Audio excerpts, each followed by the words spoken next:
Tirupati rural పరిధిలో మహిళా హత్య కేసును 24 గంటల్లో పోలీసులు ఛేదించారు. చెర్లోపల్లి గ్రామంలో ఒంటరిగా ఉంటున్న వృద్ధురాలు లోకేశ్వరి దారుణ హత్య కావడం జరిగింది. మొదట సహజ మరణంగా భావించిన ఘటనలో తర్వాత హత్య కోణం వెలుగు చూసింది. ఇంట్లో అద్దెకు ఉన్న రెడ్డప్ప, మహాలక్ష్మిపై అనుమానం రావడంతో విచారించామని ఎస్పీ సుబ్బరాయుడు చెప్పారు. ప్రత్యేక బృందాలతో అన్ని కోణాల్లో వేగంగా దర్యాప్తు చేశామన్నారు. కాలూరు వద్ద ఎమ్మెల్సీ కళ్యాణ మండపం దగ్గర నిందితులను అదుపులోకి తీసుకున్నామని చెప్పారు. వృద్ధురాలిని చంపడం జరిగింది.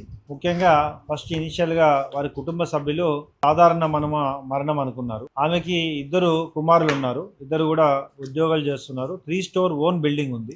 ఫస్ట్ ఫ్లోర్లో వాళ్ళ అమ్మగారిని ఉంచారు. సెకండ్ అండ్ థర్డ్ ఫ్లోర్లో రెంట్కి ఇల్లు ఇవ్వడం జరిగింది. బాడుకి రెంట్కి ఇవ్వడం జరిగింది. అందులో ఒక ఫ్లోర్లోనేమో ఒక ఫ్యామిలీని ఉంచారు. రెండో ఫ్లోర్లో లివింగ్ టుగెదర్లో ఉన్న ఇద్దరు వ్యక్తులని, ఒక జెంట్ అండ్ లేడీని అక్కడ ఉంచడం జరిగింది. వారు యాక్చువల్గా ఆమె దగ్గర ఉన్న డబ్బులు బంగారం కోసం, కేవలం 40,000 డబ్బుల కోసం ఆమెని చంపి, థ్రోట్లింగ్ చేసి చంపి తర్వాత తీసుకొని వెళ్ళారు. తర్వాత వారికి కర్మకాండాలు చేస్తున్న సమయంలో అనుమానం వచ్చి గాయాలు ఉండడం వల్ల పోలీసు వారికి తెలియజేస్తే ఇమ్మీడియట్గా ఫర్దర్ ఇన్వెస్టిగేట్ చేసి ఇమ్మీడియట్గా అరెస్ట్ చేయడం జరిగింది.